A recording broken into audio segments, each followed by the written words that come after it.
श्री कृष्ण द्वारा पृथ्वी छोड़ देने के बाद पांडव भी हिमालय के रास्ते स्वर्ग चले गए। इससे पहले पांडवों ने अपना राज्य अभिमन्यु और उत्तरा के पुत्र परीक्षित को सौंप दिया। एक दिन राजा परीक्षित शिकार पर जा रहे थे कि रास्ते में उन्हें एक व्यक्ति हाथ में डंडा लिए बैल और गाय को पीटते हुए दिखा। उस बैल का एक पैर था और गाय कामधेनु दिख रही थी। राजा ने अपना रथ रुकवाया और क्रोधित होकर उस व्यक्ति से पूछा, तू कौन अधर्मी है जो निरीह गाय और बैल पर अत्याचार कर रहा है? तेरा कृत्य ही ऐसा है कि तुझे मृत्यु दंड मिलना चाहिए। राजा परीक्षित की बात सुनकर कलयुग डर से कांपने लगा। इस पर राजा ने बैल से पूछा, हे देव, आपके 3 पैर कहाँ हैं? आप बैल हैं या कोई देवता? बैल ने कुछ न कहते हुए भी सब कुछ कह दिया और बैल के वचन सुनकर राजा ने कलयुग का वध करने के लिए अपनी तलवार निकाल ली। इस पर कलयुग त्राही त्राही करते हुए राजा परीक्षित के चरणों में गिर पड़ा। राजा अपनी शरण में आए हुए व्यक्ति की हत्या नहीं करते थे, तो उन्होंने कलयुग को जीवन दान दिया। राजा परीक्षित बहुत ज्ञानी भी थे। वह चंद शब्दों में बैल के रूप में धर्म और गाय के रूप में धरती माँ को पहचान गए थे। कलयुग को जीवन दान देने के बाद राजा परीक्षित ने कहा, कलयुग, तू ही पाप, झूठ, चोरी, कपट और दरिद्रता का कारण है। तू मेरी शरण में आया है तो मैंने तुझे जीवन दान दिया। अब मेरे राज्य की सीमाओं से दूर निकल जा और कभी लौटकर मत आना। इस पर कलयुग गिड़गिड़ाते हुए विनती करने लगा, महाराज, आपका राज्य तो संपूर्ण पृथ्वी पर है। मैं आपकी शरण में आया हूं तो मुझे रहने का स्थान भी आप ही दीजिए।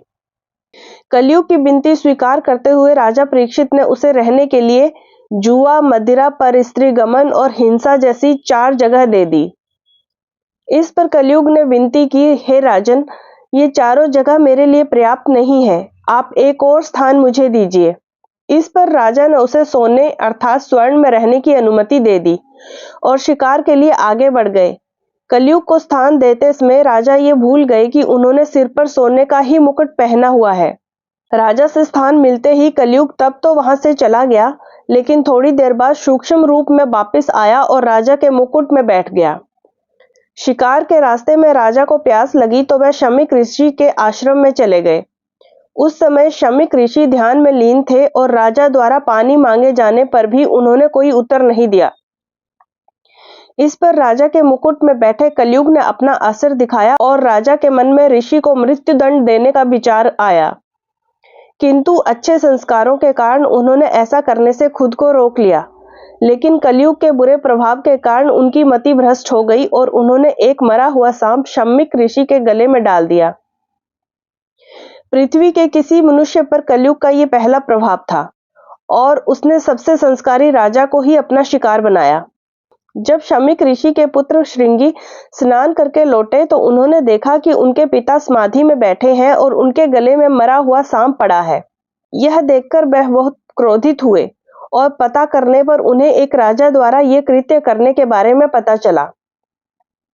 इस पर उन्होंने श्राप दिया कि अगले 7 दिनों के अंदर उस राजा की मृत्यु तक्षक नाग के डसने से होगी। राजा परीक्षित को भी राजभवन पहुंचते पहुंचते अपनी गलती का एहसास हो गया था। जब शमीक ऋषि का ध्यान पूरा हुआ और उन्हें इस बारे में पता चला, तब उन्होंने राजा के पास सूचना भिजवा दी ताकि वह पूरी सतर्कता बरतें।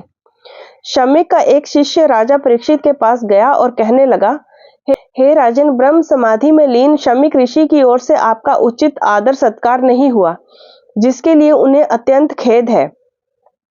लेकिन आपने जो मरे सर्प को उनके गले में डाल दिया था, जिसके कारण उनके पुत्र ने आपको आज से 7 दिन के बाद मृत्यु का श्राप दिया है, उनका ये श्राप असत्य नहीं होगा।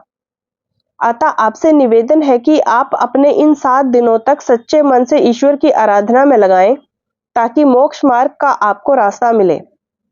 श्राप की बात सुनकर राजा परीक्षित ने अपने आप को मृत्यु के लिए पूरी तरह तैयार कर लिया और अपने बेटे जन्मेजय का राज तिलक कर उन्हें राज्य सौंप दिया।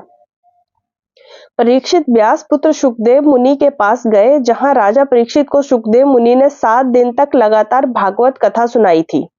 तभी से पुण्यप्रद श्रीमद् भागवत कथा 1 सप्ताह होने की परंपरा प्रारंभ हो गई। फिर 7वें दिन तक्षक के काटने से राजा की मृत्यु हो गई।